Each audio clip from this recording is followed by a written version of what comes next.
These Hollywood heavyweights may be popular in the public eye, but the truth is they have some skeletons in their walk-in closets. Welcome to Beyond the Screen, I'm Nate, and today we're breaking down the top 10 worst celebrities with dark pasts. Number 10. Woody Harrelson. Woody is a wild child. He's best known in Hollywood as the wildest of wild childs. He eats raw meat, he's an eco-crusader, a protester against violence, and an advocate for the legalization of the devil's lettuce. He's loved on screen, but did you know his father was a hitman? Charles Harrelson was sentenced to 2 lifetime sentences for the slaying of a federal judge in San Antonio. Prior to that charge, though, Charles had previously been acquitted for the slaying of Alan Berg, a carpet salesman, and convicted of the slaying of Sam DeGila Jr., a grain dealer. Evidence would show that Charles was not a great hitman. Woody doesn't speak much of his father these days, opting to instead leave his family troubles in the past. He does, however, say that the one piece of advice his father gave him that he still uses to this day is always keep an open mind. Well, Charles knew all about opening minds.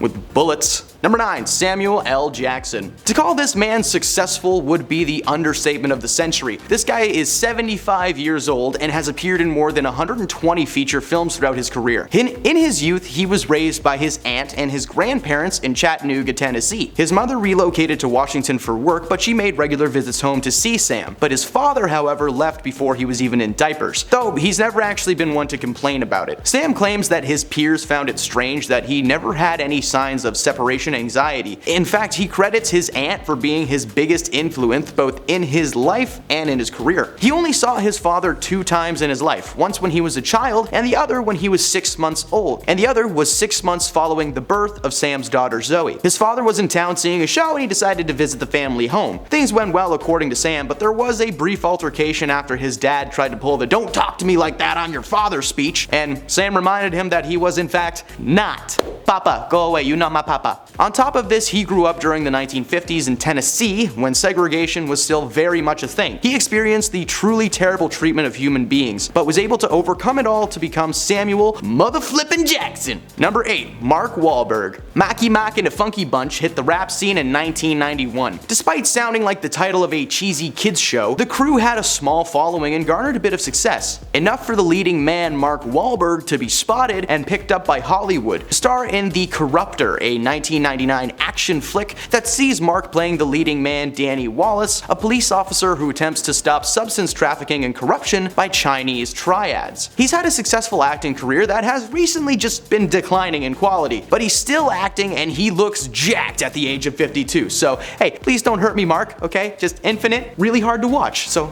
this is my opinion. Growing up in Boston, he was the youngest of 9 children and was relentlessly bullied by his fellow siblings. His parents divorced when he was very young, and he became addicted to the no-no snow by the age of 13. He dropped out of high school and was eventually arrested when he was 18 for the attempted slaying of 2 Vietnamese men. Apparently, he was walking home late one night under the influence of a hallucinogenic narcotic when he spotted the men. Close friends at the time have confirmed that Mark had a bit of a racial biased upbringing, which caused him to be instantly aggressive towards anyone who wasn't white. He attempted to swing a large log at them, which made contact and knocked one of the men unconscious. He was eventually released after serving only 45 days of his 2-year prison sentence and vowed to change his life. So far, he's kept that promise, and I can personally confirm that he is polite and patient because he actually watched a movie at the theater I used to work at. And he travels with a crew of 5 people surrounding him at all times. It's intimidating. Number 7. Keanu Reeves. When the Canadian treasure Keanu Reeves broke onto the silver screen in the indie crime drama River's Edge from 1986, everybody was in agreement that this guy had the goods. He went on to star in Hollywood blockbusters and action flicks well into his late 50s. Yeah, this man is 58. He definitely has whatever magic cream Paul Rudd has. Like, these men do not age. He's loved by all, and rightfully so, but did you know his purity and zen comes from a place of darkness? Keanu's dad abandoned his family when he was just a toddler, and he was arrested for possession of a controlled substance not long after. His mother moved the family around a lot trying to find steady work. This brought Keanu from Beirut, where he was born, to Australia, to New York, and eventually finally planting his roots right here in Toronto, Canada. He grew up acting as a a positive outlet for his hardships, which is how he met his best friend, River Phoenix. The pair met on the set of I Love You to Death, a dark comedy from 1990. They developed a close relationship which abruptly ended when River unfortunately suffered an overdose from multiple narcotics. On top of that, in the late 90s, Keanu and his wife Jennifer Sim were expecting a daughter, but she was born stillborn at 8 months. This put a lot of strain on their relationship and they were soon divorced. Only 18 months later, Jennifer was the victim of a car accident and she passed away due to her injuries. Despite his personal hardships and tragedies, Keanu has kept a positive outlook on his life, regularly interacting with fans and just being the most wholesome man to ever exist. Number 6. Jim Carrey. Another Canadian legend, Jim is considered one of the greatest modern comedians of all time, famously releasing 3 films in the year 1995, Dumb and Dumber, The Mask, and Ace Ventura, which all made millions at the box office and still hold up to this day. As many know, comedians tend to have a pretty rough backstory as the best comedy comes from a place of pain. Well, over the years, Jim has come clean about his strange but fun upbringing, as he likes to say. His family struggled financially and he grew up watching his mother struggle with depression, which he claims to have been passed down to him. Despite his energy, he was a bit of a recluse growing up and apparently spent hours in his room making faces in the mirror instead of hanging out with friends. After dropping out of high school to work a full-time job, Jim and his family were forced to live in a Volkswagen van together, becoming homeless for a short period of time. He went on to attempt a career in comedy, at first to minimal success, but of course he was able to find his footing and make his place in comedy history. Number 5. Drew Barrymore. Drew has been starring in Hollywood hits since the early age of 7 years old. She starred in commercials before being cast in the movie E.T. and began a long and fruitful career on the silver screen. It's jarring then to imagine that she struggled with substance control issues before she was even grown up. By the time she was in her late teens, Drew had adopted a taste for the no-no snow, developed a problem with no-no juice, and legally divorced herself from her parents. All of this led Drew to be blacklisted from Hollywood and forced to work cleaning toilets just to make money. She was also married and divorced twice by the time that she was 21. Her parents weren't much help as her father was also entranced by the world of narcotics and her mother was just unfit to be a parental figure. She was encouraged to party with celebrities thanks to her mom being a talent manager and bringing her to events in lieu of having a babysitter. Eventually, she was forced into a mental health hospital for her behavior, which she claims is the best thing her parents ever did for her. Doctors and Drew herself agree that she was completely off course and in need of some guidance, which was delivered by the boot camp-esque facility. In fact, it was their suggestion for Drew to separate from her parents legally, claiming that they were to blame for a large portion of her behavior. She returned to the acting world and has since gone on to become a Hollywood fan favorite and now has her own talk show. Hey, guess what it's called? Number 4. Tim Allen. Tim Allen is the voice of Buzz Lightyear and the star of ABC's popular sitcom Home Improvement, which premiered in 1991. While he may have played a family man on TV, many fans may not know that Tim was a smuggler of no-no snow in the early 1970s. According to Tim, he got mixed up with some bad people back in the day while he was selling certain substances on the street for a buck. In 1978, Tim was arrested in the Kalamazoo Battle Creek International Airport and was caught with more than 650 grams, 1.5 pounds of no-no snow. Unfortunately for Tim, state legislators had just passed a law that tied a life sentence to any conviction of selling 650 grams or more. Like, as he was being arrested, there was a guy in the car being like, and if you have 650 grams, you're a goner, Tim Allen. However, that sentence was never served, as it was revealed that Tim was set up by an undercover police officer who had been following him for months. Due to this, and Tim's cooperation in providing the names of fellow dealers to the authorities, led him to receiving a lighter conviction that allowed him to be sentenced in a federal court instead of a state court, being able to just ignore that new policy entirely. His information led to 20 arrests and the sentencing of major dealers. Can this please be a movie right now? That sounds awesome. Number 3. Matthew Broderick. You know,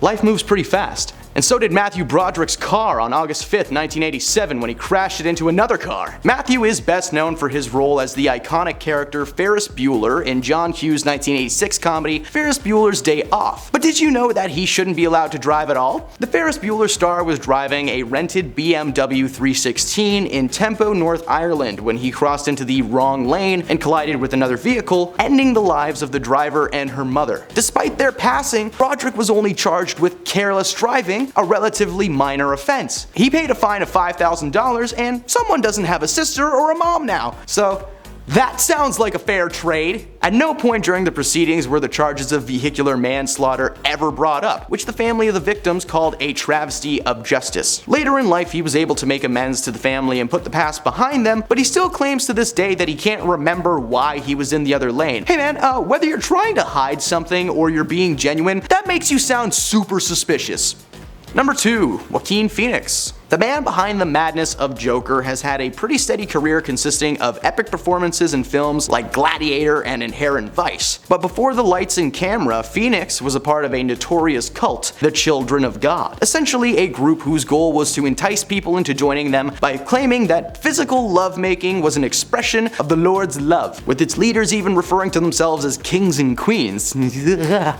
Joaquin's parents joined the controversial religious groups in the early 1970s and traveled with them through South America along with his siblings, including the late River Phoenix. But they finally left when they realized what they were a part of. Phoenix claims that his parents fell victim to the cult's "we're a community, not a cult" attitude, and they were blind to the true intentions of the group, which was to lure impressionable people into their walls to use them in any way that they would allow. Thankfully, Joaquin and his family were able to make it out unscathed, but judging by his demeanor in interviews these days, he still gets flashbacks from time to time of what we can only imagine to be some pretty flabby images. And at number 1, it's Robert Downey Jr. In his own words, RDJ had an interesting childhood, but as you'll see by the end of this entry, that isn't even close to the right word to use it. His parents were both artists who were divorced when he was 13. They led a lifestyle that meant that they were traveling for work a lot and received wild party invites. Growing up in his house, there was always no juice, snow, devil's lettuce, everything was on command due to his parents' party habits. Leaving a young man alone in a big house with questionable liquids and powders, yeah, that always goes well. Infamously, his father passed him a little puff at the age of only 7, which no doubt had an impact on his overall relationship with illicit substances. By the time he was 22, his battle had only gotten worse, eventually landing him not only in rehab, but in prison as well. In his early 30s, he was pulled over for speeding in Malibu. Initially just a traffic stop, but the police found a massive load of black tar hot spoon juice, rakalaka, no snow, and a .357 Magnum hand pew pew in his backseat. He was charged with felony counts of substance possession, DUI, and possession of a concealed firearm. Eventually, he was found passed out in his underpants in his neighbor's child's empty bed, and he's never met his neighbors. Yeah, that was when he knew he needed rehabilitation. Yeah, and those are the worst celebrities with tragic backstories. Who did we miss? Let us know in the comments below. If you stuck around to the end, thank you very much. It means a lot to us here at the channel. Like this video if you enjoyed it, and hey, come back every day for more juicy content. I hope you have an awesome day, and hopefully we'll see you soon.